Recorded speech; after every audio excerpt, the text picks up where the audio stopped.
예, 섹션 두 번째 웹 취약점의 공격과 방어 진행하겠습니다. 전체 취약점을 한 14가지 정도 국내 환경에 맞게 좀 정리를 했고요. 그런 내용에 대한 정의, 대책들을 살펴보도록 하겠습니다. 예, 주요 학습 포인트는요, 크게 지금 3가지로 접근을 좀 하셔야 됩니다. 첫 번째로는 14가지 정도의 어떤 취약점 종류 및 원인을 파악하는 방법이 있죠.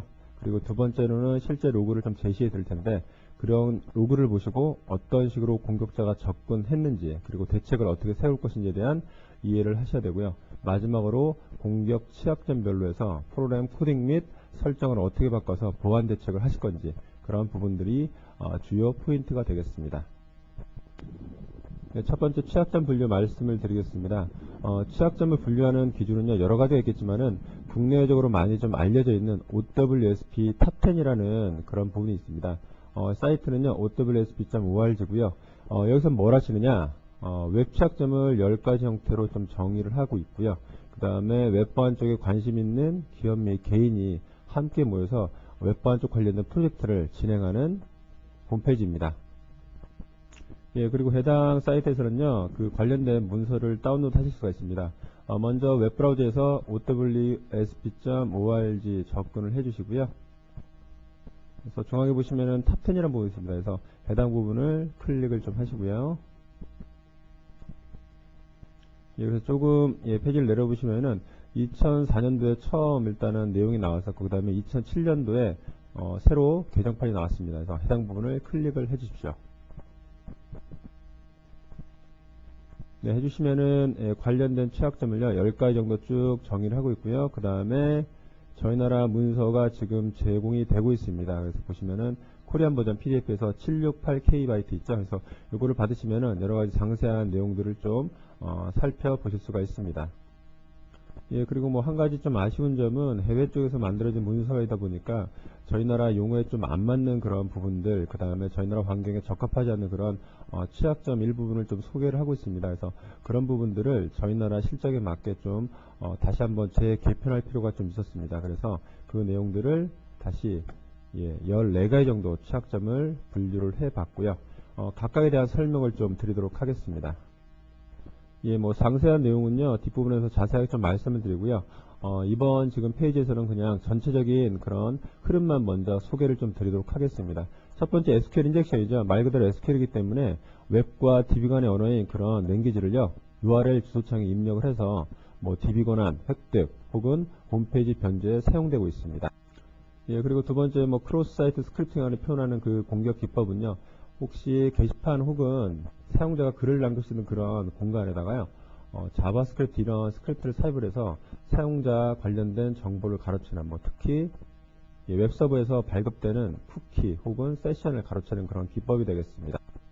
예, 그리고 세 번째 파일 업로드는요, 파일을 업로드할 수 있는 그런 매개체를 통해서 악성 어떤 홈페이지 하나를 좀 삽입을 하게 됩니다. 그래서 그 페이지를 통해서 뭔가 시스템 명령을 삽입을 하고 그 이후에 권한을 획득하는 그런 기법이 되고요. 네 번째 파일 다운로드는 보통 이제 페이지 같은 것들을 요청해서 이제 다운로드 받게 되는데, 그런 URL 주소창 값을 변조를 해서 뭐 시스템 파일 혹은 프로그램 소스를 다운로드 받는 그런 공격 방식을 의미합니다. 그리고 다섯 번째 디렉토리 인덱싱은요, 대부분의 공격들이 프로그램 관련된 취약성인데, 이 부분은 설정 부분이죠. 그래서 설정 오류 또는 기본 페이지가 없는 경우 특정 디렉토리 정보가 한꺼번에 노출되는 그런 취약점을 언급하고 있습니다. 그리고 여섯 번째 관리자 페이지는 추측이 가능한 그런 이름이 있습니다. 뭐 마스터 또는 어드민 이런 페이지를 구성하거나 혹은 관리자 페이지 뒤쪽에 그 세션 검사를 하지 않고 직접 호출을 통해서 접근하는 그런 취약점을 좀 언급하고 있고요. 그리고 일곱 번째 쿠키 변조는요, 쿠키 내에 혹시 뭐 권한 관련된 값이 포함될 수가 있습니다. 그래서 참고적으로 쿠키는요, 어떻게 보면 시스템의 계정과 또는 암호와 그런 동일한 기능을 갖고 있기 때문에 그 쿠키 혹은 세션만 값을 가지고도 제가 다른 사람처럼 행동할 수 있는 그런 부분들이죠. 그래서 그런 것들을 가로채거나 변조하는 그런 기법들을 설명하고 있습니다.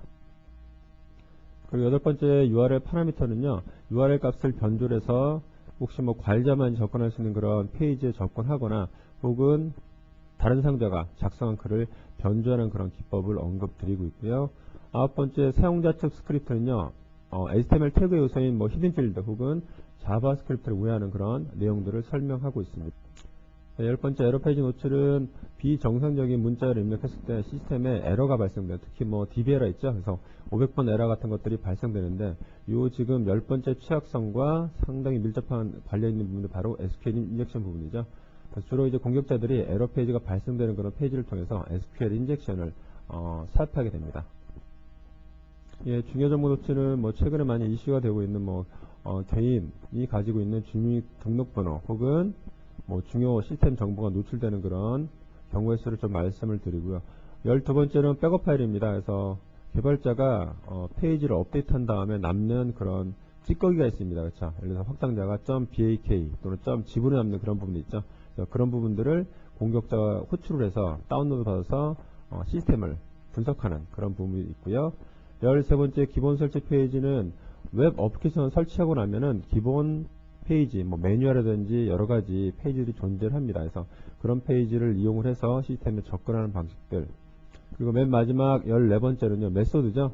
그래서 말씀드린 get, 포스트 말고 위험스러운 put, delete 메소드를 통해서 홈페이지를 변주하는 그런 기법들. 그래서 전체 한 14가지를 설명을 드리고 있습니다.